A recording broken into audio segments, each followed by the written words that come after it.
Google కీలక నిర్ణయం తీసుకుంది. ఇన్యాక్టివ్గా ఉన్న లక్షలాది జీమెయిల్ అకౌంట్లను తొలగించాలని ఇప్పటికే నిర్ణయించింది. ఇన్యాక్టివ్ మెయిల్ ఐడీల కారణంగా సర్వర్పై భారం పడుతున్న నేపథ్యంలో గూగుల్ ఈ నిర్ణయం తీసుకుంది.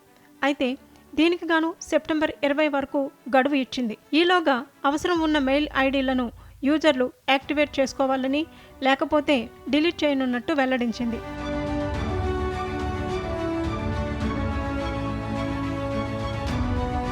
మెయిల్ ఐడి యూజర్లకు గూగుల్ ఇచ్చిన గడువు ఈ రోజుతో ముగుస్తుంది. యూజర్లు తమ జీమెయిల్ అకౌంట్లు యాక్టివ్గా ఉండాలంటే మెయిల్ లాగిన్ చేసి వచ్చిన మెయిల్స్ను చదవటం, ఎవరికో ఒకరికి మెయిల్ చేసినా ఆ జీమెయిల్ అకౌంట్ యాక్టివ్ అవుతుంది. లేకపోతే ఆటోమేటిక్గా జీమెయిల్ డిలీట్ అవుతుంది. ప్రపంచవ్యాప్తంగా 1.5 బిలియన్ల మంది జీమెయిల్ని వినియోగిస్తున్నారు.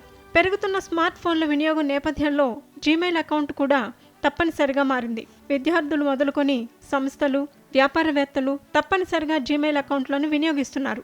అయితే చాలామంది ఏదో అవసరం కోసం జీమెయిల్ అకౌంట్లను ఓపెన్ చేసి ఆ తర్వాత మెయిల్ ఐడి, పాస్వర్డ్ మర్చిపోతున్నారు. మరలా అవసరమైన సందర్భాల్లో కొత్త అకౌంట్లను క్రియేట్ చేసుకుంటున్నారు. దీంతో ఇన్యాక్టివ్ జీమెయిల్ అకౌంట్లు ఎక్కువైపోయాయి.